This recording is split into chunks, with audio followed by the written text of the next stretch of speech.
The Pinball Network is online. Launching. Triple Drain Pinball Podcast. Oh man, we're here. We're here. It is Thursday night. It is 9:45 at night. What a great time to be in pinball. And this has been an interesting week, but we knew we needed to record. It was time to record. And here we are, episode 51. 51. Once again, congrats guys. We made it 50. We've bridged that. So now 51. Here we go. Yeah, this should be a good episode. We've got a lot to talk about. And we're just going to let it all out. We're just going to let it all out. Good and bad. So I'm guessing we're going to get some emails on that episode, and that's totally fine. But Travis, are you ready to go? You all riled up?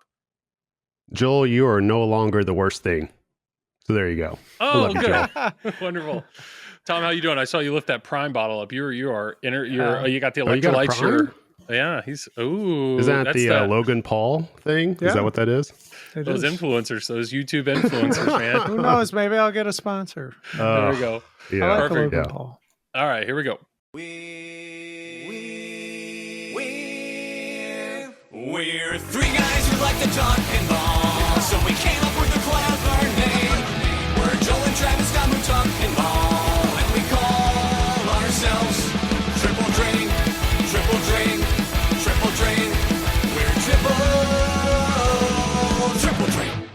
Triple Drain. Oh, here we are. Okay, so stuff to cover tonight. First off, thank you so much for everybody that supports this podcast. Anybody that supports us on Patreon, really appreciate that. I was thinking of you guys because our Zencastr yearly subscription just got auto paid to me. So once again, I really thank you so much for the people that support us on that. It's just one thing that we can help do, as well as continue to, do merch and all that fun stuff. So really appreciate that.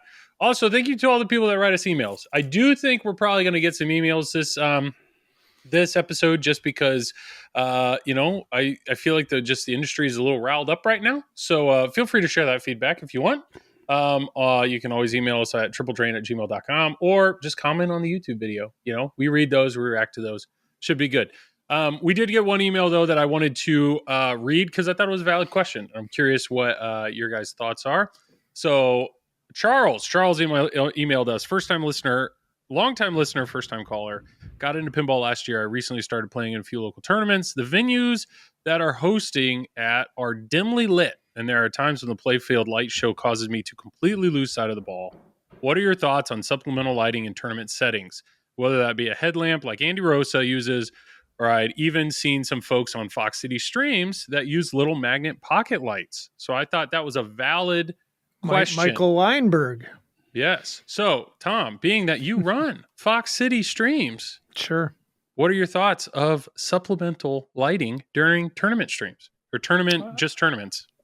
Honestly, I think it's a good idea because typically I'll use them when I need them. So if the playfield is legitimately really dark and you're in a dark room, it is hard to see the ball going around. And especially when you got flashy lights and or strobing GI, which is just really nasty. But I'm not afraid to throw either a headlight on or a magnet light. The thing you got to watch out with the magnet lights is some of the older games have like stainless steel, so it won't stick to that on the rails. But other than that, I would say I am a huge fan of pin shades. Travis is like swatting. Swatting a fly. Sorry, there's like a random gnat. I apologize. Oh, yeah. Just ignore me. Go ahead, Tom. You're doing great.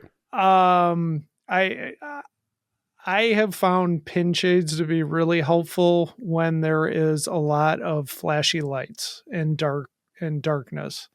For instance, Tilton Tuesday, we have our District 82 big tournaments on like every other Tuesday almost. And Last Action Hero is notorious for like just flashy lights. I wore pin shades and it was like night and day difference. I could actually see the ball. My eyes weren't going in and out. People made fun of me all night, but I didn't care because you know what? You beat them. It's my eyes. When you I said to somebody, they're like, why do you want the lights on? Can't you see in the dark? And I said, well, when you for 9 hours a day, when you're in a well-lit room and you have a light in a tunnel, and you're working in a small environment like that all day and you're wearing magnifiers, you get used to the light in your eyes. And when you go from light to dark, it's a big difference. So once again, your career is getting in the way of your professional pinball pursuit. I'm not a big fan of playing in the dark. Okay. Some people are. I know our locals here in Wisconsin prefer to play in the dark. I think that's fine for like a bar scene or whatever. That doesn't bother me, but you're playing in major tournaments. It's kind of nice to see. Yeah. And do you guys like officially, if you look at the IFPA rule book, is there any particular rules on what's allowed, what's not allowed? I don't think so. Is there, Travis? I don't think there's like you're not sure. I mean, sometimes it just feels like a free for all, but I don't know. I think there probably is in terms of not using. I think it was like Neil Schatz or somebody a long time ago brought out actual rules and just put them over the glass. There's even video of it, like going over the rule set and setting it back down. So you can't do stuff like that. But I know you can use light. But then somebody else one time was asking me if they could use something that actually measures a plunge or something like that. And I think that would be illegal. I don't know. Like, when we were in Bowls and Balls in Germany in Fulda, some people were trying to use headlamps. Like I know, I think it was Bob Matthews actually. They had like built a new room and it was really dark in there. There was some lighting obviously, but it was pretty dark. And they were like, no, you can't, these are like visual aids. You can't use a headlamp or anything. And can you wear glasses? Are you allowed to wear contacts? Well, right. There you go. Right. That's the workaround. Can you correct your vision with glasses? I mean, that's just, good. Yeah. But anyways, people were like begging. I remember Jeff Teolis. He's like, stream me so I can see what I'm doing. Well, Jeff's also like 80 years old too, so he probably has a hard time seeing. Yeah, I mean, he did get a senior discount if you saw on Facebook. I heard about that. I read that. That was cracking me up. Honestly, when I built my basement here, I ran all the electrical, and so I have the lights directly over my pinball machines on a different circuit. So I'll have those off, but I have all the other lights in my room on. That's how I'm normally playing, which works really well. It avoids glare, but then I play so much streaming, and streaming, you're just flooding the game with light. So you really kind of get spoiled with it. You get spoiled with having constant bright light. So there are times that I watch tournament streams and you realize even with that little bit of light that you may be added, it looks so dark. I feel for you guys. So I don't know, Travis, you ever whipped out a light or a headlamp or anything like that in a tournament? Or you just tough it out? Nah, he's I can young. See. It's fine. I mean, like I said, 10 years. Yeah, I used to have LASIK, and then my eyes finally changed. I got it when I was 18, and around 38, it finally changed. So that's why I wear. You see me out at events or whatever, I wear glasses because usually other times I wear contacts, but wearing contacts while trying to play pinball, it's just too irritating. So I just go with glasses. So your body's just delayed, is what I'm hearing. So a beard might finally happen at about 40. So you know what happened, Joel? After I turned 40, my daughter legitimately earlier this week came up to me and she said, "Dad, I'm afraid you're going to die." What? And I'm like, what? And I'm like, well, why? Toy Story, she said, Dad. Because you turned 40. Oh, it's like, because she was like, "You're so old now." And I'm like, Well, technically, you're right. I am going to die at some point, but not like, I don't plan on anytime soon. I want to make it to at least 45. Yeah. Random comment, but I literally just put my kids to bed, and we go to the library all the time. And my daughter's like, "Hey, I got a new book from the library. The book's called My Grandma Left Me a Rocket." That's what it's called. And it's like a children's book. Sounds like a dope book. Yeah. My grandma left me a rocket. I was like, okay, let's open this up. First 3 words. When my grandma died. Oh, no. I was like, what? And it's literally the whole book is about like how she played with this child and they imagined all these things. So she left him both heartbreaking and heartwarming at the same time. The fact that this is a straight up children's book and the first 3 words are "when my grandma died," I was like, oh my gosh. So starts out like a podcast is getting deep here. Okay, so with that, speaking of grandma dying, that's a good segue to the next segment.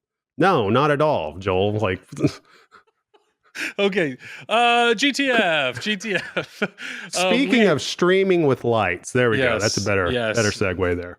All right, so here's the deal. I obviously I stream for Zach on Flipping Out, and I thoroughly enjoy doing it. And honestly, the rule is I'll stream whatever Zach wants, and he typically supplies. You'll stream whatever Zach makes you stream. Yeah, but I'm not upset about it. Like I don't. Oh no, I wouldn't be either. I don't care. I just. Legitimately, all pinball's fun, or you can have fun with pinball. Why not? And then now that I'm streaming more consistently with my brother, like we're here to have a good time. I don't care what the game is. Sure, some games are more fun than others. You haven't played Thunderbirds, have you? We're just no. Okay. So, the majority of the games that we stream are games that you can buy from Flipping Out. It's like a marketing thing. It makes sense. So.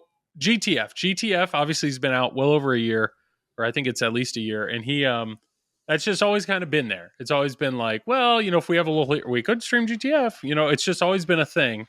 And I was looking at my schedule because I've traveled a little bit for work, and we realized we had kind of like a 2-week span where we're like, okay, what's a game that we probably will only stream one time?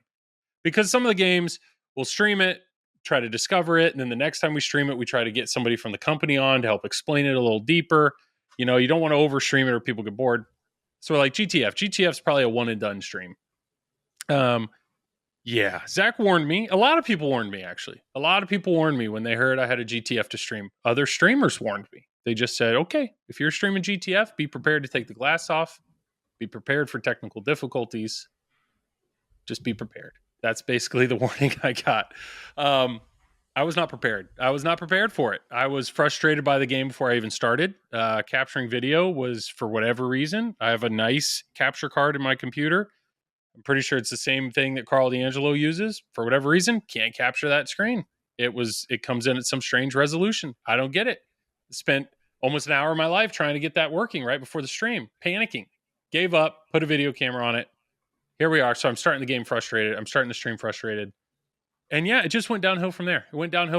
And it's, I will say, GTF, honestly, probably one of the top 5 art packages of any pinball machine I've ever seen. The game looks beautiful.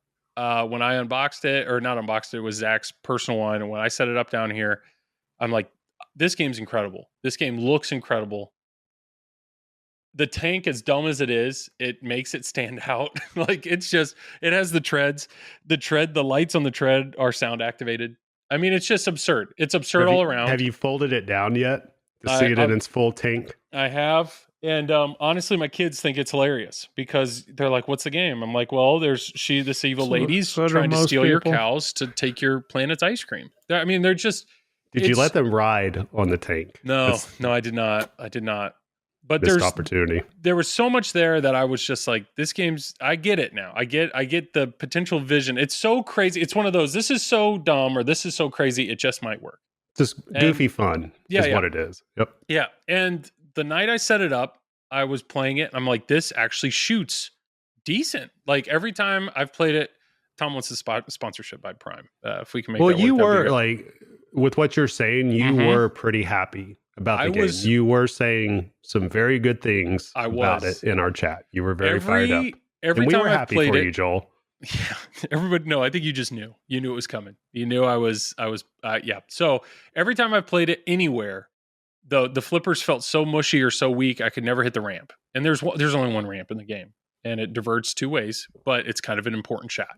So it's like I just could never get anywhere, or I was pissed off with the tank because remember at TPF, you hit the tank and the ball would literally jump over the flippers, which they've made a fix for. So it's every previous experience with GTF, probably 10 plus different individual physical machines, always terrible. I set this one up. I know Zach has said many times on the Pinball Show, he actually likes the game. So I was prepared, like this game might be okay. Played it that whole day, played it the whole next morning. And honestly, in some of our Facebook chats, you knew it, you read it. I was like, guys, this game's actually pretty good. And I was a little nervous going into stream thinking, I'm going to be accused of being a shill because I'm going to have fun with this game tonight. My brother was excited to play the game. I was like, if we walk away from this saying it's good, I'm almost going to lose credibility because of how many negative experiences people have had. I was like embarrassed to say I'm enjoying this game. Well, all I had to do was stream it because it just, over the course of 2 hours, everything fell apart. And yeah, long story short, there are some simple things.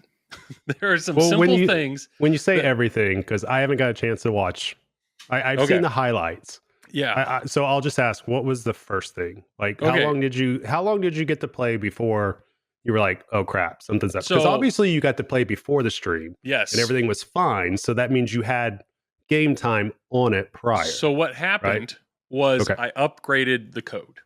I updated the code. There was code that had come out a few weeks ago. The process of updating that code was download it, put it on a USB stick, put it in the game. That download file was 18 gigabytes. 18 gigabytes. Nice. Like a Stern update. Whole new package. Yeah. A Stern update's like 5, and that's a whole new image. Sometimes, except for Rush. Rush was a lot. Is big. I remember that. But this is 18 gigabytes, and it took well over an hour to do. So I literally set it, started going, and I went to the other end of the basement, watched a show, came back, it said it was done, and I went to play a game, and none of the coils in the game worked. Not a single one. Turn the game off, turn it back on. Nothing's working. I'm like, what just happened?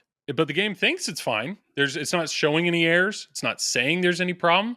I hit the start button. It's acting like everything should start. It never kicks a ball in the trough. You're hitting the buttons. None of the flippers are moving. Nothing. I realized I have nothing. I got nothing. And nothing. It was late at night, and I was like, I'm going to bed. I'm going to try again in the morning. What I come to realize is apparently there's something in the game where there's some circuit where if the coin door is open too long, it like some capacitor dies or something, and you lose all your coils. Like that's a thing, and people complain about it because if you're a tech during a stream and you leave that door too long because you're trying to fix something or repair something, it dies. And the fix is you shut it all and you leave it alone. You leave it alone for like 5 or 10 minutes and it will magically fix itself. Did you try blowing on the cartridge? Sure didn't. So the next morning when I turned everything on, it worked. So it just needed a night's sleep. So that's all it needed. The fix you thought would work worked. The problem was I tried to fix it before then. And my fix was like, okay, none of the coils are working. So let me just reset everything. So all the settings that Zach had like fine-tuned on his machine, I had reset it. I'd reset everything. What that caused was the main locking mechanism for the ball, the main multi-ball locking mechanism in the back. There's a VUC that shoots a ball up, and it's supposed to hold the balls. Well, whatever the mechanical thing is that's supposed to hold the ball back, if that VUC is too powerful and there's a ball sitting there, when the next ball comes in, it knocks the first ball out. So the game thinks there should be 2 balls locked, and what's happened is the second ball has pushed the first ball out, and it's out in free playing area. And the Can your flippers still work? Yeah. When that's happening? Yep. Interesting. And that's the thing, is the game doesn't keep track of balls correctly. Because what'll happen is that ball is rolling down, ready to play, and there's already been another ball ejected into the shooter lane. So you've basically got a freebie multi-ball. So here I am not knowing the rules when I first played, and I was just thought, oh, this is odd. It's a 2-ball multi-ball. I thought it was supposed to be a 3. But as soon as you start playing that path, the game is screwed. The game has no because you drain, but it still detects a ball, so it doesn't know where you are. It just ends up in an infinite loop of confusion. Can't handle what you're saying. Okay. So I'm like, cool, that's great. So as I'm streaming, I'm realizing like I can't count on multi-ball. It's almost like I have to avoid multi-ball. Not only that, but you're okay at doing that. So avoiding multi-ball, yes. It's not a big deal, right? Yeah, no big deal. So the other thing is to get the ball into the buck, there's a magnet that's got to grab the ball and drop it in. So there's this arrow on the left orbit. It flashes green when that lock is ready. Well, guess what? 50% of the time when you shoot that green flashing arrow, that magnet never grabs the ball. It doesn't even act like it wants to grab the ball. So I'm trying to explain these rules, which I thought I understood. And I'm telling my brother, like, yeah, let's lock a ball. Shoot the shot, it rolls right by it. I'm like, well, maybe we have to do something else to qualify it, even though it's flashing green. Turns out there's 2 switches there, and there's some issues with that, where if both switches don't detect it, the magnet never comes on. These are known issues that have been reported within the GTF thread. So I realized quickly into the stream, one of the key parts of most games is multi-ball. How do you get multi-ball? How do you bring multi-ball into a mode? Here I am 20, 30 minutes into the stream. I'm like, I got to just ignore that. I can't count on it. So let's ignore it. So then I'm just only counting on modes.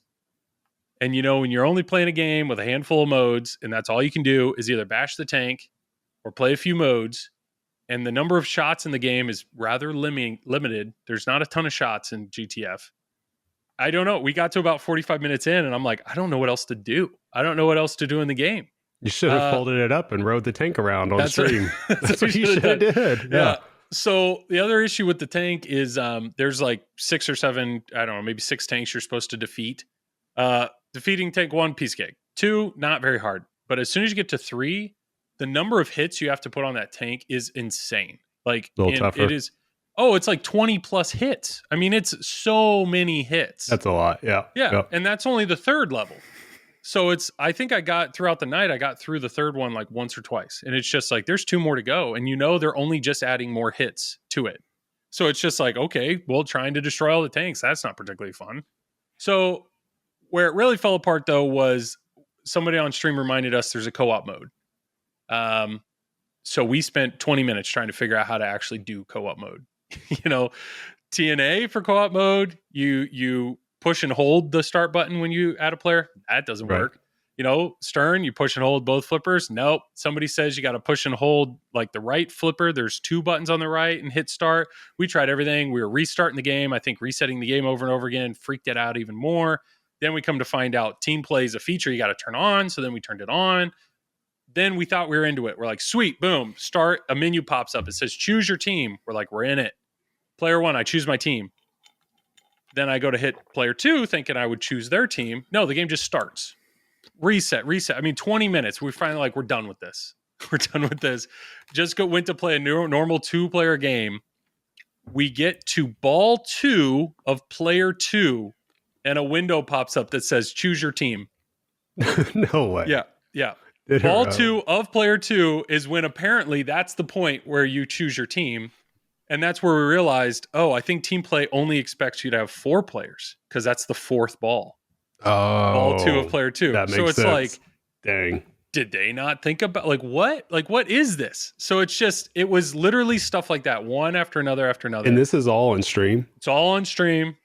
It's all to be watched. I don't understand it. Jared and I were losing our mind. We were having a great time. Like we were just like embraced it at this point. I saw the clip of you. Oh, man, at the end, somehow. Yeah. How did you do that? You had like the voice echo thing. I picked up. My kids have this little karaoke mic, and I picked it up and just started.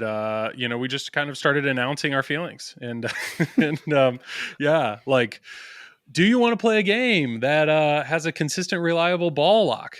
No, it was just we just rolled with, because what else are we going to do? What else are we going to do at that point? I mean, you got to send that to Tom for his tournament streams, of course. He got the best of us. I popped in there when some of that was happening. I was like, what is going on? So you're like, Joel has finally lost it. I broke. Yeah, He's gone pretty insane. much was. I'm like, he has gone off the deep end. All these years of weekly content have finally just burnt him out to where he just lost it. And then also there's audio issues, like the game audio, like the music just drops. I think it's when too many things go over top. It just drops. It's gone. So all you have is some random sound effects until you either drain or do a major event, which kind of resets everything.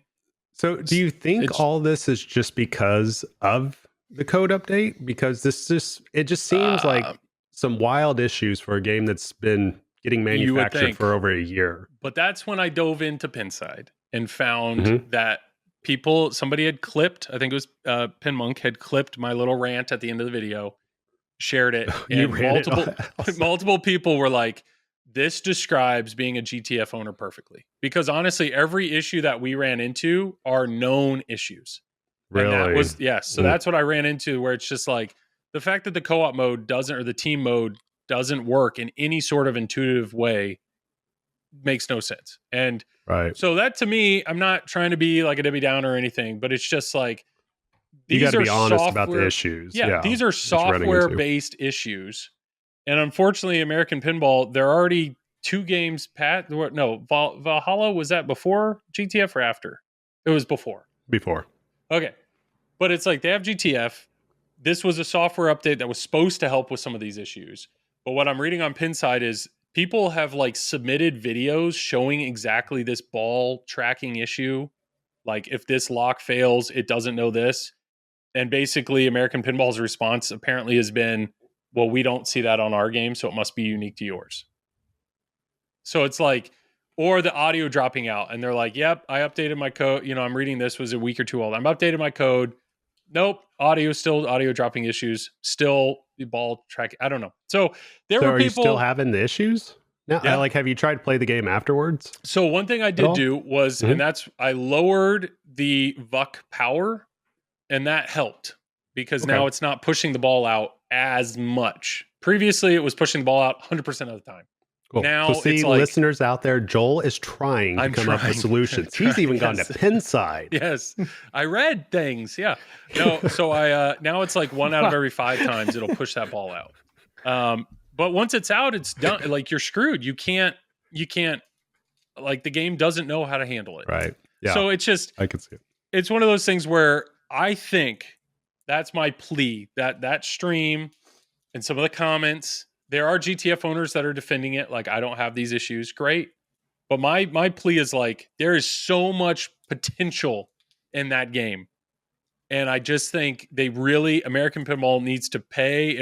I think whoever's coding that game, I don't think it's somebody that works at American Pinball. I think they needs to hire out. I don't know. But if they would sell so many more if the code was consistent and reliable. And that's the main thing that has been probably the biggest eye-opener is a lot of the other games that I stream, the code is consistent and reliable. And that's something that is not easy to do. And I remember when I did my first Labyrinth stream, talking to some of the Labyrinth employees in the background, how nervous they were because they wanted to make sure the stream ran well. And I get it now, because when you have a stream that doesn't go well, it's not a good look. And, honestly, every time I stream Labyrinth, no problems at all. The majority of all Stern games that I've ever streamed, even new or early code like Bond code that we were one of the first, like, they can keep track of balls. That's not like, so it was kind of a pat on the back to a lot of the other companies that I've streamed. Like, give me a consistent and reliable game. Give me that. I can find fun in that. But once you have a game that's flaky, I mean, you guys know hardware issues. If a switch is flaky in your machine, it kills the fun of that game. But some of this wasn't hardware. This is software. And if the software is flaky, like, what are you going to do? So I don't know. You guys have played GTF. Apparently you guys have had similar issues or complaints, but that was a little last time I played it was at a show called TPF. A year and a half ago. Yeah, I did try it one more time at Interium last year. I think when I was there in August, and on Ball 2, it malfunctioned on me. And so I just stood there for a moment. Nothing happened. Went and got somebody. I told them something is happening here. Cause the game was way off in the corner too. Cause they had it away from everything else. If I remember right, I might be getting my dates wrong, but I do remember playing that. And then I remember walking by and actually seeing out of all people playing it, Josh Sharp. Oh, yeah. Of course, I said hello to him, and he said "F off." So yeah, there you go. You get that too. Back to our original email. We may or may not have shared that with potentially the president of IFBA, and his response may or may not have been something along the lines of "Don't be a wuss." You know, that was just saying, just maybe. The rated G version. Yeah. Hey, Mr. IFB president, what are your thoughts on this? Don't be a wuss. Well, that's not the views of Triple Drain. Triple Drain, we say, you do you. You do you. Bring a light. Dominate like Tom. That's what we say. Yeah. Okay, so GTF, Tom, have you played GTF? Is there, do you have one on location? Yeah. Yeah, there's one at Lumberjack Johnny's in Appleton. I really haven't seen many issues with it. I don't think they have the ball lock though. Like it kicks it out. But maybe it's not. That's the thing. Maybe they don't, and it's kicking it out every time, like mine was. And but if you can get to a 3-ball multi, I mean, maybe that's the trick. You just go to virtual, and then it locks. Yeah, that's what I think it's set up. Okay, but then you get to a 3-ball multi. Shit, and those are the things that I should have done better. I should have tried to troubleshoot something in the stream. You know, It's definitely your fault, Joel. Yeah, I don't know. I thought of turning the buck here. down. I literally figured that out 10 minutes after I shut the stream down, I should have just set it to virtual. I mean, we locks. all know Zach is sabotaging American. Well, pinball. that's what seeing some of the comments are like. Well, if your goal of the stream was to kill this game, then you guys did a great job. It's like that. Like we weren't trying to. Why would anybody selling a product for a company want to kill it? That's a great idea, Tom. That's It was a unique opportunity for some memes, though, like the Grim Reaper meme that's going door to door. I wish somebody would have put that out with Joel's face on the Grim Reaper instead. I don't know. Would have been awesome. I mean, it was fun. Send in your artwork to Triple Drain at gmail.com. The reality is that, Joel, you've talked to us candidly, like, in chats and all that about GTF, and everybody knows that you've been like super excited about GTF for a year and a half now, talking about lunchboxes and GTF and all that. And we were all excited about the idea of it because it's just so goofy and it's so out there. It's like, it just might work like a B horror movie or something like that.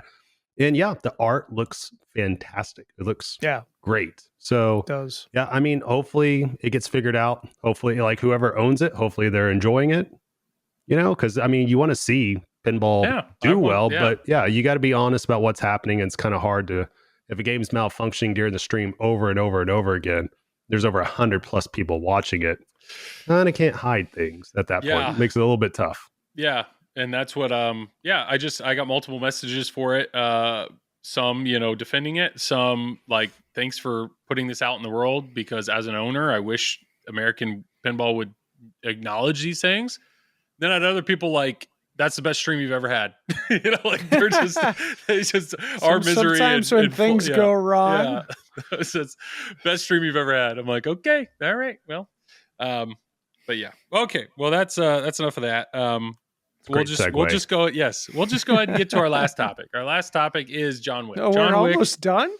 Yeah, we're almost done. 30 minutes in. It's going to be the shortest podcast we've ever listened to, or ever recorded. John Wick is here. John Wick has been revealed. And we're going to kind of tackle this in 2 parts. So first, we're going to tackle it just genuinely as pinball enthusiasts, as the 3 of us looking at a new game, just looking at what was released. This is the first game from Elliot something. I think it's pronounced Eisman. Okay, Elliot Eisman. I thought Tim Sexton did again. Tim Sexton, lead Plenty software. Of people thought, We'll get to that. We'll get to it. But new game. So just straight up initial reactions as a pinball machine. Like what were it's new to, like you guys did probably the same thing. Rewatching the trailers, looking at the shots, zooming in, trying to figure out the mechs. We'll start with Tom. Tom, did this tickle your pickle? Were you ready? Were you ready to go on this pinball machine to add it to your collection? Yeah, I mean, I did I did talk to Zach about getting a Pro. Okay. So I like the shots. I mean, I like the fact that there's 3 ramps. They look kind of tight. But I didn't really care for the mechanisms on the premium. Okay. Like I didn't. The car moving, I thought that was pretty cool, honestly. But what is it, like the weapons crate? Yeah, the box. I wasn't a big fan of that box just sitting on the lower playfield like that. That's just my opinion. Maybe if I played one and got to experience it, but I just think it's going to make the game a little clunky. Okay. So I was just like, yeah, I saw what I saw, and I'm like, I'm going Pro on this one. So okay, maybe I might start going Pro on all the games if I buy them. So we'll see. I'm not. Typically the game that I stream is the Pro, and I actually kind of like it because if you can fall in love with a game and it's a Pro, it says a lot about just the layout, and it says a lot about the code.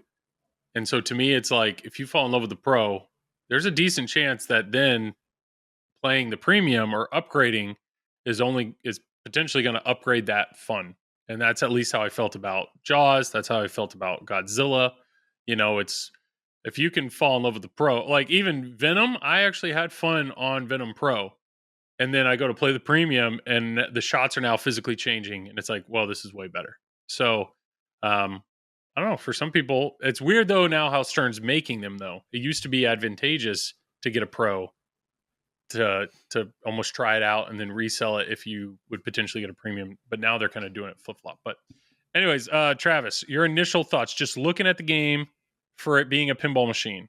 No marketing, no theme. Enthusiast-wise or as a dealer? Because the first time I saw it was as a dealer in the webinar. I don't care about your job. I want to know about you as a pinball in person. Maybe he cares about his job. Let's see. I'm having to go through all my feels because I didn't really get to think about. Yep. Well, no, I'm saying I didn't get to really think about this game from the enthusiast perspective until like an hour later, right? True. Because I had to break down. Well, that's a whole nother thing. I'll just talk about from the enthusiast point of view. Yeah. Me personally, I like the theme because I like the John Wick movies. You like guns. I have all 4 or all 4 movies, 4K. Love the cinematography. Like I'm huge into that. Like I'm a movie, not, I won't say buff, but I love watching movies on my free time. Okay. So John Wick, I've probably seen these movies multiple times. And the idea of pulling something into pinball is exciting to me just from a player's perspective. Okay. Right. And when I saw this layout, it did not look like a layout that's the type that a casual would do too well on. So when I see it, I'm thinking, well, Watch that word. Well, sorry, a brand new player would do well on. So I see it as a challenging layout. So for me personally, as a player, that kind of excites me a little bit. I was excited that there was going to be a new designer in it that has new ideas possibly, or because I don't know who they've been mentored by. I don't know, what they're all about. So I was curious to see that. That was exciting in of itself. And to me, I'm interested in playing this game because of what the layout looks like. And I'm interested in playing the game based off the potential of the rule set and the code.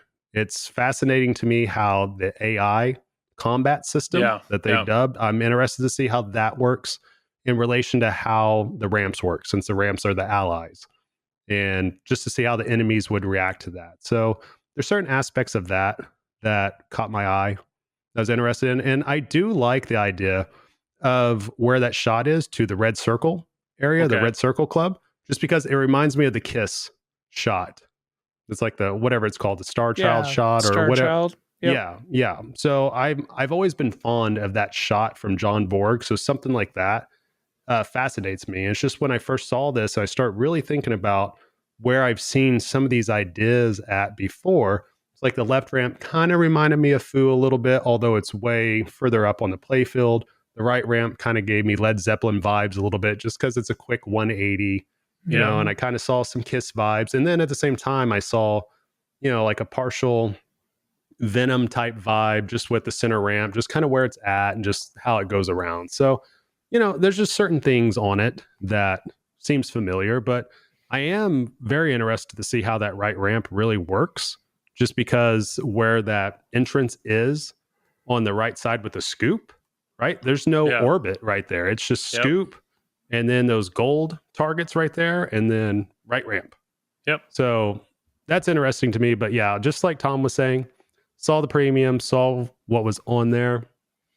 I don't know. I still don't know what to think about the trunk, because that spot, that's an interesting spot if it's a pop bumper.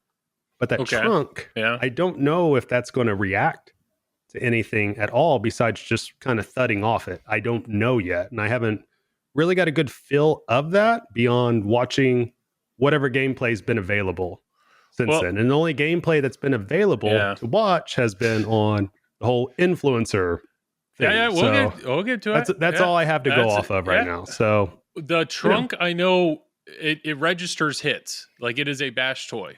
Correct. So on the Pro, and it opens up on the Pro, or it opens up on the Premium and the LE. And on the Pro, it's just automatically open.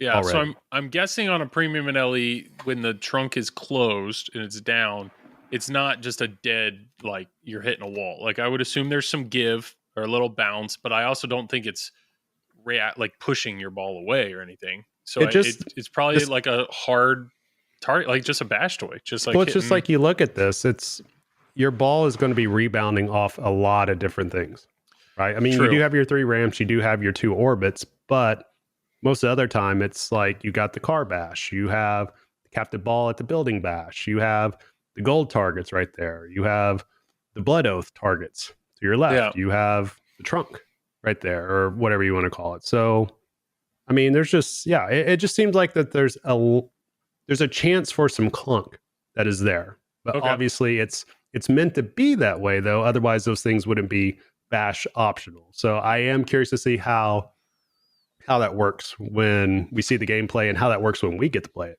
Yeah. No, my initial impressions, first one would be obviously theme, and it's a theme that's potential. Like would I own this game potentially? You know, there are other themes out there like Elvira. Like I know I'm not going to be able to have that in my house. Boobs. And so it's like or Texas Chainsaw Massacre. I'm not going to be able to have that in my house. So this is potentially. And then the second thing I noticed always right off the bat is just art, the overall vibe that the game gives off. And honestly, that I love the art. I love the art on this game. My favorite color is purple and greens. I mean, that's why I love the GTF art. Purples, greens, pink, neon, that type of look that it gave out. One of the podcasters said it kind of gives them a shadowy vibe. I love the art on Shadow, that noir type style. So this neon look, the way that they stacked up the plastics, so that the cityscape glows that way. When I had Guardians of the Galaxy, I had these plastic protectors that basically did that. I loved the way that looked. So my initial impressions looking all over the art, I'm like, I like Randy Martinez. I'm like, I am loving this art. I love the way this pin artistically looks. So I was like, big old thumbs up for me. Loving this art package, loving the way it looks. And then I started looking at the shots, and it's like, okay, this is a new designer. Now, I have no room to talk. I've never tried to design a pinball machine. It's clearly got to be hard. But, I got to give credit where credit's due. Jack Danger, he came out with Foo Fighters, and it was just like, wow, that is an incredible layout for a first go. Like that. It was innovative. It was unique. Some very interesting shots. Took some risk, with some of the Kafoo target and the inline target. Like, took some risk, and it paid off. That game shoots really, really well. So I say this not to be negative, but when I saw this game, I'm like, okay, Elliot's layout, it's a little safer. 3 ramps. He's a mechanical engineer. It doesn't surprise me that there's some X on there. But they're not, they're just, they're their bash toys essentially. I'm not trying to downplay it. Obviously, what the car does is unique, but it's not like it's the Medieval Madness Castle or the Drake building in Godzilla. These like crazy unique mechs. It's just like, okay, that's an interesting spin on a bash toy. I do like that the car is essentially a bash toy on the side. It can hold back a ball, then it moves, and I love game state changes. So I do like that the trunk, eliminates a shot, then it opens up, and now you have an extra shot. I'd be curious to see, So I would say the overall layout, I was like, okay, right now, just my initial impression of the layout, give it a B, maybe. Just not bad, not blowing my skirt up, as my dad always says. But yeah, it was like, okay, that's that. Now, code this early on, I don't care. And the reason I don't care is because Stern will fix it. If it sucks, Stern will make good code. Typically, the code is going to end up, I would say, at least a B.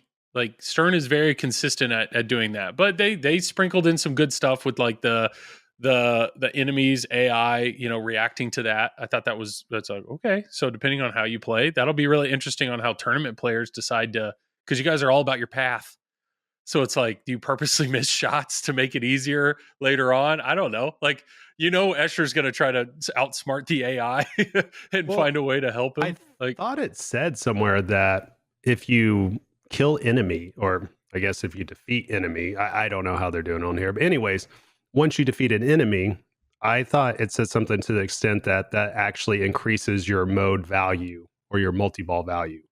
I could have swore I read that on the rule card. I could be totally wrong, but there has to be some way there has to be a benefit to doing it besides just it being in the way. So okay. I was getting the vibe that, and I don't know which way they're going, but it's, if you, for whatever reason, have that middle ramp dialed in, well, are they going to start putting enemies on that to slow that down? Or they realize, what, that's the shot he does well. So let's actually put the enemies, like, are they going to help you and put the enemies elsewhere? Or are they going to put the enemies on the shots that you're best at to try to slow you down? That's the vibe I'm getting, which is good. Oh, Travis has his hand up. Yeah, he's reading? Oh, we're pointing? Yeah, I'm reading it right now. It says defeat enemies to increase the shot values during jobs and battles and multi-balls. Okay. Yeah, I don't know. I mean, that's unfortunate. With all the media that's out there right now, we really don't have any idea how the code is. We're recording this on a Thursday night. I think they're streaming it tomorrow. Have they announced when they're streaming it? Is it tomorrow? Tomorrow okay. At 4 p.m. Yep. This may or may not be released before the stream, so enjoy the stream. Tell us how good the code is. I don't know, audio. Let me know how it goes. I'll be on a flight. So I do like the call outs. The fact that they got the movie actor, he has a good voice.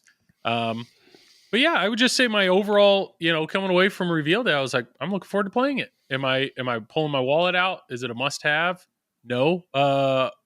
Just right off the bat, but it's not a dream team of mine, so it's no surprise, but I'm looking forward to playing it, looking forward to streaming it. One thing that did really excite me is the fact that the expression light kits are available for all three models, as well as the speaker light kits.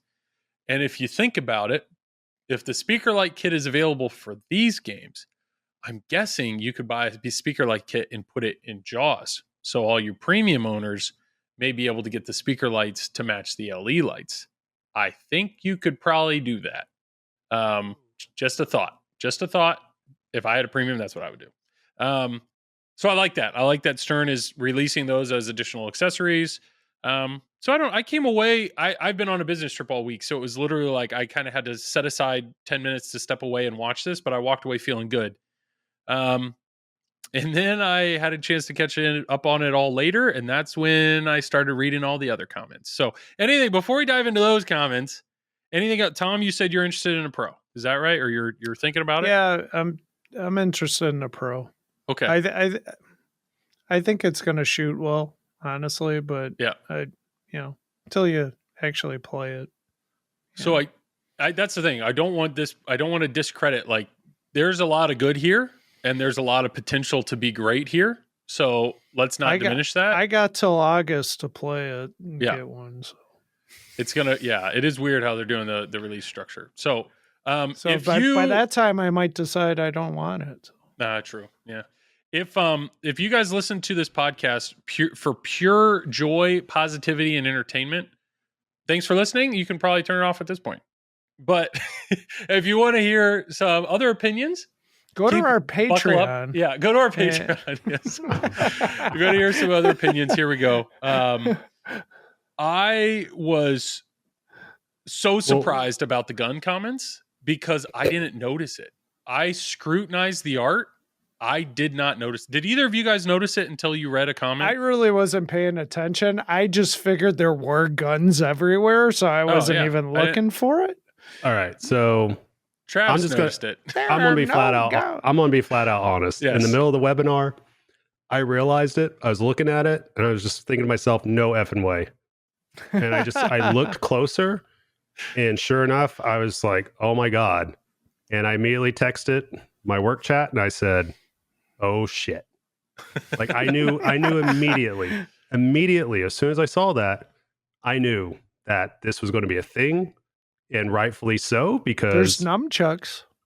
Well, I mean, so let me preface this with, I know for me, I don't care, like whatever your politics are. So this is not going to be a political discussion. I don't know how you two feel, but we're not going to bring politics I'm not getting into politics like that. Yeah, we don't care. No effing way. But I understand by saying we don't care, some people are going to get really fired up. So that's fine. That's fine. Our goal is not to fire anybody up right now. Hey, no, that's fine. If you want to care that we don't care about politics during a pinball podcast, go right on ahead. I'm just speaking from as somebody who wants to put a roof over their head by selling this game. As soon as I realized there was no guns on it, I said, "Oh shit!" I knew immediately, just because. So, real quick clarification: Travis works for a pinball distributor, so his viewing the pinball company. So I'm watching it on the webinar. Yep. This has changed. The way that you look at pinball has drastically changed since you started working in the industry. Well, for a living. Yes and no. Okay. It's one of those things to where I still look at pinball through a fan's eyes, right? Okay. But I also got to look at pinball based off what is reality, because reality is what makes money. Okay. Making money is what keeps me employed, and keeping employed is what keeps my kids fed and keeps me from having to sleep on the couch at night. So, let's just get that straight. But yeah, when it came to the guns thing, as soon as I realized that, I was just like, oh crap, this is going to be bad. And the reason why I knew it was going to be bad is because the whole thing about John Wick is gun fu. That's a big deal. Like how he does all of his fighting stances, how he does all the choreography, everything. That's a huge deal with this type of theme. And so when I saw that this wasn't on the art, especially when it wasn't in the crate, I was thinking to myself, people that are big fans of this, they're going to be pissed. And the reason why is because the art plays a huge part in their decision making. And for them, art is firmly attached to theme integration. Yeah. Firmly. I've talked to you guys about this before. We sell limited edition pins to people that just get them for the art because they see it as an art piece. So when you do something that kind of betrays or subverts expectations of somebody that is a huge fan of that theme, that's the reaction you'll get. And we're not even talking about the whole political reaction to it. Like, whatever. I don't care. I care about what do fans of this game that are high intent consumers that want to potentially buy this game, what are they going to think? I knew immediately as soon as I saw that, I was just like, what is happening? Like, I just, immediately. Well, imagine Star Wars without a lightsaber. Right. Yep. Yeah. I mean, it literally is that. Yeah. It is that. It is that. It's bad. Well, I'm just trying to think of, obviously Jaws. I would assume, the art is revealed on Jaws and everybody's like, where's Brody? Where's Brody? Or Jaws comes out and immediately, wait, the shark doesn't eat the ball. I mean, it's just, they see one thing and it's like, crap. It's like, this is the hole that the dug, you're already backpedaling from a sales perspective and the game isn't officially out yet. Like you're seeing these during the, Well, there's all kinds of things that goes on with license, right? There's all kinds of things that I've learned about over the past couple of years that's opened my eyes to different things. And then there's other things that I thought would be true, ends up being true, so on and so forth. But one of the things about this is just different than not having Brody or a character on, right? It's almost the gun is an extension of John Wick himself. Sure. So just like Tom said, it is like his lightsaber. That's how important it is. If you see all the movie posters, it's on there. It's the classic quotes of everything. It's the main action scenes to it. Yeah. And so, yeah, as soon as I realized it wasn't on there, I could not believe it. That was the first thing that just really caught my eye, because I was in the middle of looking at it and seeing what all characters made it on there, because they were talking about, what characters are part of the game. And then I realized, well, wait, if there's different characters of the game, that means they have to get approvals for different people. And there's a lot of people in John Wick, so they may not be able to get everybody. And of course, if you look at it, you can tell, well, they didn't get everybody, but they got the people they wanted to. So in doing that, that's when I realized, wait, I don't see one gun anywhere in there. And I'm just like, people are going to be pissed instantly. I knew, and I made the decision early on. I was like, I told Dominic, my coworker, I was like, I'm not going to post any pictures up on our socials, anything, because this is going to cause a storm. I know what's coming. I want to avoid it. We're just going to wait. We're going to wait it out. And sure enough, an hour later, wow. It's like, oh yeah, shit just hit the fan. Yeah. Yep, and exactly. I know distributors, and this can lead us down a whole nother direction, but it's distributors they're given a seminar. They're shown the game like 30 minutes before everything goes live. And that's the official first time that they see any part of the game. And so I know distributors are spending that 30 minutes, and in the back of their head, they're trying to figure out, how do I think this game's going to sell? Because I have to tell Stern, I have to basically commit to buying a certain number of these very soon. Which very absolutely quickly. Blows my mind. Yes. Like that you have to make a decision, like a split-second decision. Yeah, I mean, it's kind of, so without going too deep in the woods, it's not like an instantaneous decision. Sure. But it is a decision. Yeah, it is a decision to figure out, okay, how is this going to sell? What is this going to do? And, to be quite honest with you, it is impossible to do a webinar, find out about this game, and then get the assets literally as soon as the game goes live for everybody else. That's when we get the assets. On like I said, I can't speak for any other dealer or distributor out there. I don't know their strategies. Everyone has a different strategy to go about it. They have a different customer base that they go to.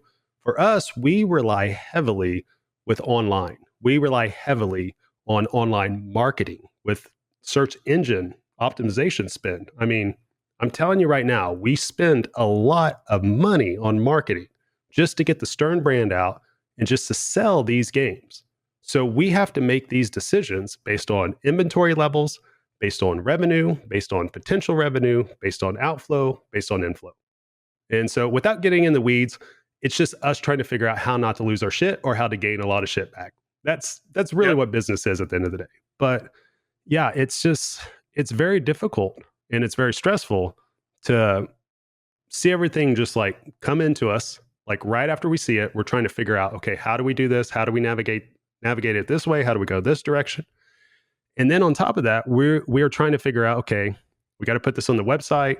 How do we want to do this? We got to figure out like what keywording we want to do. We want to figure out who do we want to get this out to? What is the consumer base for this? What are they going to think? And yeah, that's like, this is all things that are happening that we have to discuss and we have to figure out in real time. It's not one of these things to where these games come out and then our phones are just ringing off the hook nonstop. And we just like, fish in a barrel. That's not how this works at all, especially today. So yeah, it's just on top of like, okay, how's the customer going to react to no guns? How are they going to react to this? How are they going to react to a new designer? How are they going to react to the theme? Yeah. All these things play into decisions for sure. No doubt. And some of these decisions, I mean, you're playing the hypothetical game of you're trying to make some of these calls, for, we all hear rumors. Speculation. We speculate on rumors. Yes. It's incredibly frustrating. Distributors are not given, there's no heads up. So it's not like a distributor is, a month out, 3 months out, whatever, like, hey, just heads up, this is our next game. No, they hear they get the first official word that this is the game you're going to sell when the teaser trailer comes out. That's the first official word that comes out. So otherwise, they're just going off of, they're just going off of rumors. I mean, I've heard other distributors that they're like, the best news I get is from podcasts. From podcasts when they interview designers or they interview, staff that drop little nuggets. Or or the ones that drop rumors that are correct. Yeah. Well, there's plenty that drop incorrect rumors too. Yeah, so. and that's the thing. Yeah, and it's one of those things to where I personally, I don't listen to a lot of content anymore. The reason why I don't listen to a lot of content anymore is because I try to have a pulse with what is actually happening. And a lot of stuff I hear is not correct. And then some stuff is correct, right? It just depends. And it depends who somebody's getting the information from, because keep in mind, it's sometimes not direct from a source. It's sometimes 3 or 4 levels down, something could get distorted, it gets watered down, or it could just be the opinion of whatever dealer or distributor that they're getting that information from, and they're just through a narrow view based on their ecosystem, right? So if their ecosystem is just selling to operators, that's going to be a lot different than somebody's ecosystem that goes to retail, right? It's just in 2 entirely different things. So what we have to do on our end, honestly, is setting up for every potential game that could come. And we have to brainstorm, what could this game look like? What could be the assets on it? And how would a potential customer react to that? And we have to brainstorm on these things way ahead of time. So it's pure speculation. And then we try to fill in the gaps. And that's how I like to do it. I try to fill in the gaps with what I know, with what I understand, with what I hear, and with what I can confirm. And so sometimes it's like, well, I know a little bit about this. Sometimes it's, I don't know anything about this. It varies. And it makes for a lot of sleepless nights. I'm not going to lie. Yeah. It is incredibly difficult to try to advise on certain decisions that they're not like $2,000 decisions. These are 6-figure decisions. These are like, it's tough. Yeah. It is very tough. Yeah. Let me T-ball. Let me go ahead and set this on the tee for you. So, you, as a distributor, you are not allowed to actually, you don't officially get to see anything or hear anything until the teaser trailer. And then you definitely don't get to see anything visual, anything about the game until that 30 minutes prior to everybody else seeing it. So you get a 30-minute head start. 30-minute head start. Are you asking if I have official looks at assets prior to that? Because no, we don't. Yeah. Like in terms of assets, no, we don't have any access. So we don't have any of that. So it's the webinar. Once we get to the webinar, then we can see it. Yeah. And then we could kind of figure it out from there. As soon as it goes live, all the assets drop. And then that's when we have to populate it on our socials, on our website. Yeah.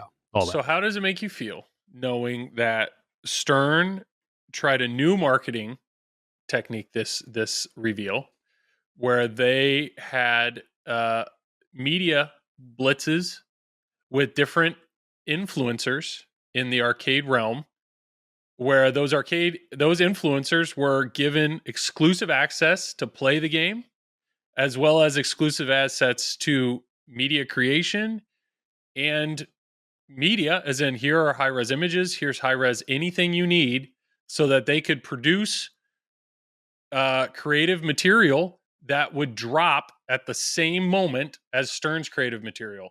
So they don't sell the games, but they were given all that exclusive access 1 week plus prior than every actual person that sells the game for Stern. So just with that in mind, how does that make you feel, Travis? Man, you're putting me on the spot, aren't you, Joel? Tom, how does it make you feel? Why Travis is? Well, I think it sucks. Yeah. Let me preface this before I say whatever it is I'm going to say next. Let me preface this.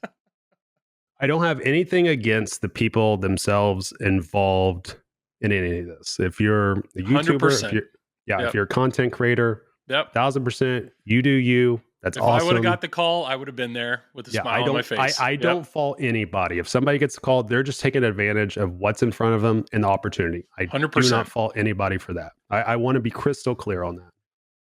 In terms of, so I guess your question is how do I feel about it in terms of being a dealer that wants to sell these games. Yes, I know that is something that you and many other dealers have asked for a long time, right? And you've never had it, and now you see that there are people that got that privilege, and it wasn't you. So I'll put it this way: I was aware that there was influencers being used before for other things. Like if you just pay attention to it, I was aware of, PR firms or 47, all that. Like I like to keep a pulse on all this. So I was aware of that. So I just assumed that eventually that would happen for something like this. And I guess, without giving away too much information with what was exactly going on in the webinar, there was wording there that it instantly clued me in. I'm like, wait, they're doing different market initiatives right now, right? Okay. So Stern's really good about going to like breweries, locations, launch party, all that. You could tell they're trying to get out around to different places. But in terms of just knowing that how this works, how the assets work, who has access to it, who doesn't have access to it, it is like, I don't want to like be super hyperbole or anything and say like it's soul crushing, but it is professionally, it's very frustrating. Okay. Like it is so, like, because on my end, I try to do my best to create content to push the Stern brand. And I don't want to, like, I want to be upfront with everybody. The content is also there to help push the brand I work for as well. Yeah. But if you watch anything on our YouTube channel, I never say on there ever, buy a machine from us. I never do that.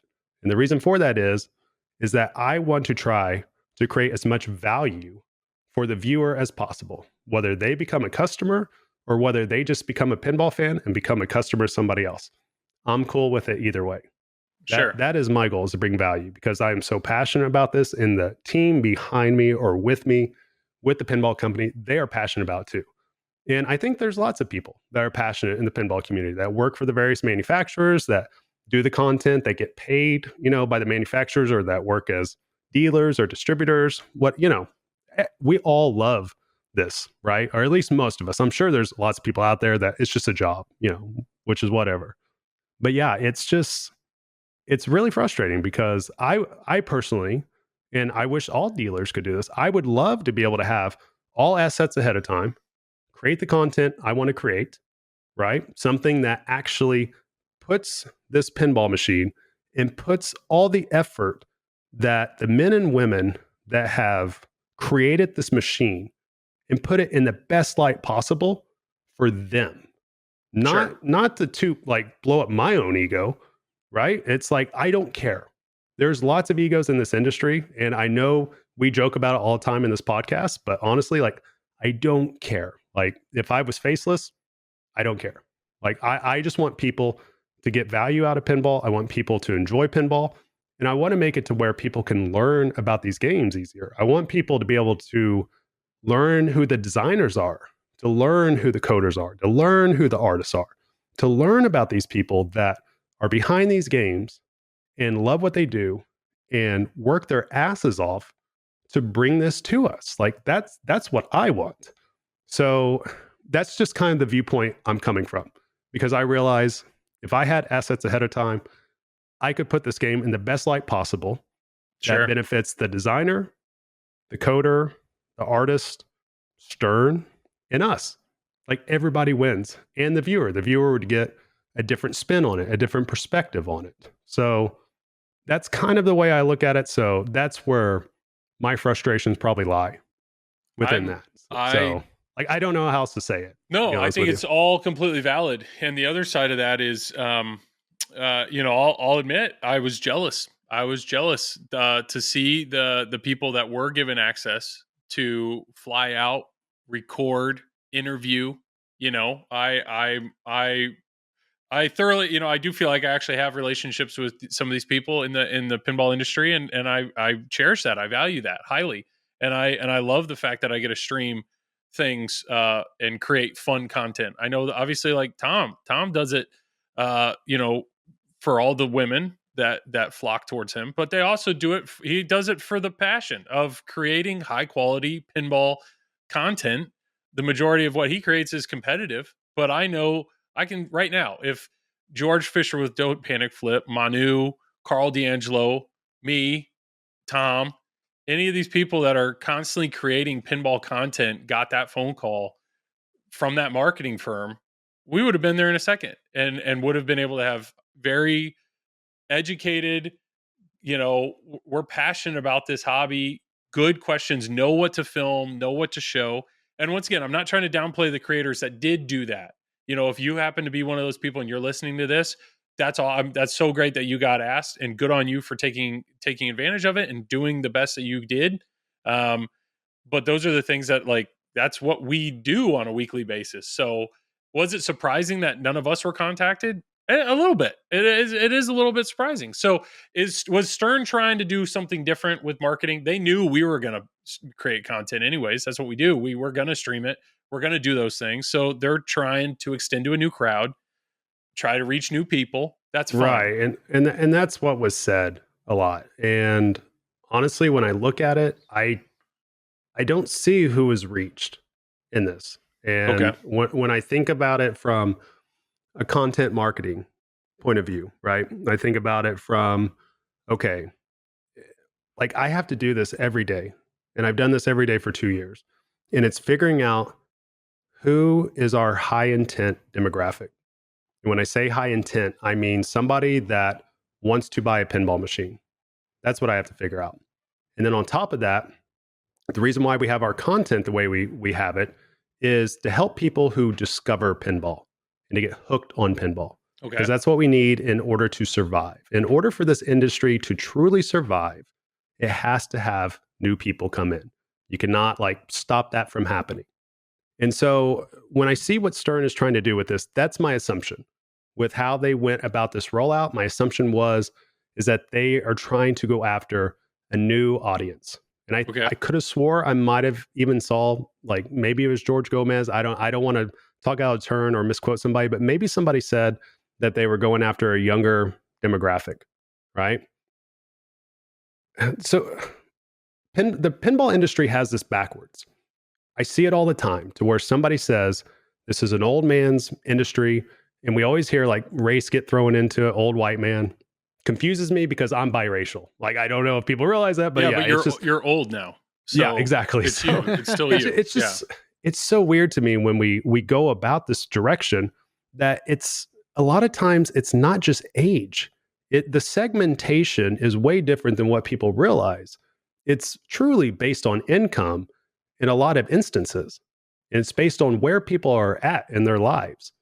So I know for a fact, some of our customer base goes from the 24 to 35-year-old range, right? Somewhere right in there. But they are high income earners.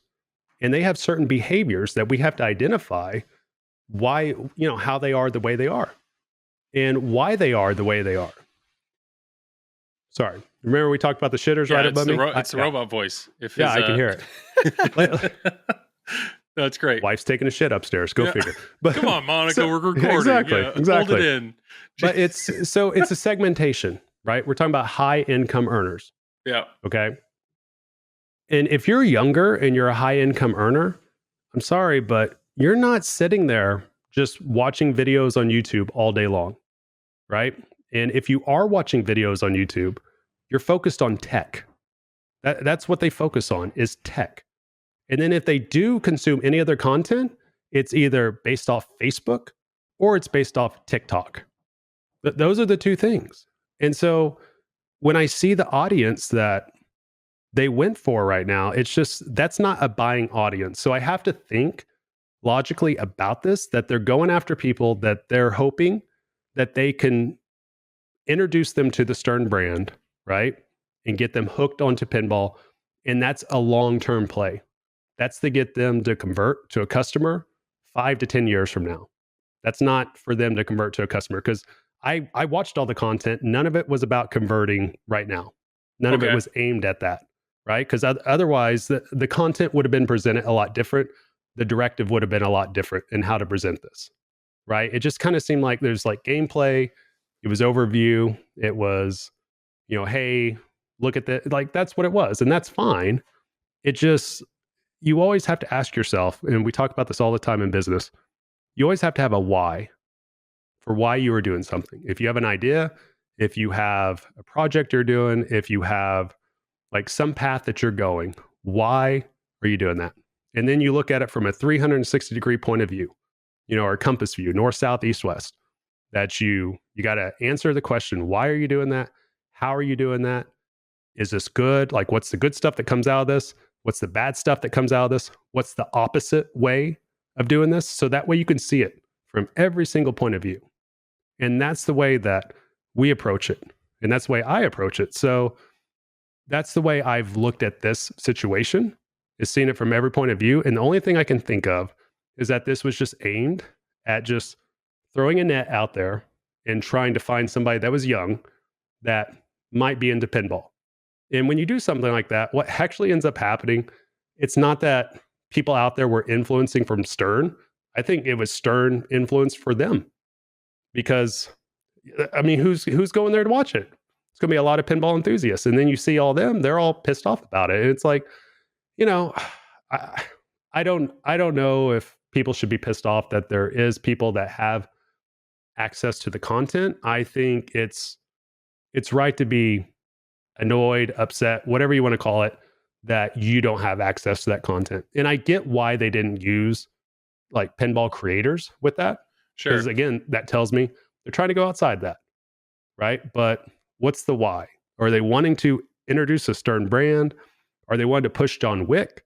Are they wanting to increase the awareness of pinball?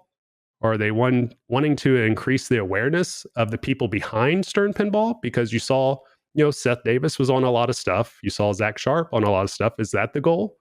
To do something like that? So it's like, those are the things that I wonder, that I'm curious of, that I have notes on, that I'm trying to answer myself. And I think that's the way I view these things. When I see people doing content, that's the viewpoint I look at. Yeah. And I think I'm not upset about this, honestly. Like I look at this as, at the end of the day, I know Zach, was flipping out. He's buying these games, and I'm going to have a chance to stream one, and I'm looking forward to it. And I understand. I'm super grateful to team up with Zach and be able to do that. But I also know that my situation is very unique, being that I have teamed up with a distributor, and so I'm able to play games. And I'm not buying these games. I'm borrowing them, and then I give them back. But when I look at a lot of the other pinball creators in this hobby, Tom's one of them. If he streams a game, it's because he bought it. He bought that game, and he had to put money forth on that. And I know there's plenty of others. I mentioned George, Don't Panic Flip earlier. Like, he is constantly buying and reselling. Carl, buying and reselling. And there's a cost to that. You're taking a risk every single time they buy a game to try to stream it. And so what surprised me was to learn that there is actually, with this marketing firm that Stern uses, there's a content creator like lease program where they have certain content creators where this marketing firm gives them pinball machines for 2 months just to make content. And what was new to me was, and I'm not trying to offend anybody here, but these are creators that I don't know of. I'd never heard of. All of us, the three of us, are very passionate about this hobby. These are content creators in the arcade realm that I'm not familiar with. So these are people that this marketing firm deems worthy enough to have games for free to create pinball content. But I haven't seen their pinball content. So that's what I don't understand, is there are already people in this hobby that make extremely good pinball content that I think this marketing firm could team up with to really make good pinball content. But what's the goal? Is it the high quality pinball content, or is it just to have a user group outside of pinball, maybe 8,000, 10,000, 15,000 subs on a channel? Are they just shooting for views that current pinball creators don't get? That's the only thing I can think of. Is they're trying something new. They're trying to branch out from the pinball enthusiast crowd. The problem is, so if somebody really wanted to truly get into a new demographic, and if they truly wanted to appeal to a demographic that falls under the income that would actually be interested in buying this, right? You got to go to a tech YouTuber, flat out. You got to go to Unboxing Therapy. Unbox You got to Therapy, go to, was it MKBHD, Marcus Brownlee? Yeah, you have to. You can look at his demographics. I guarantee they skew younger because most demographics on YouTube do skew younger. But he also has, 18, 19 million? It's a ton. Yeah, he has a lot Slow-mo kids, what they did was huge for pinball. Yeah, he has a lot of authority. But here's the difference, guys. It's the thing with influencers, just because they have a lot of views, it doesn't equate to sales at all. It doesn't. And so that's why you got to, again, it goes back to the why. What's the why?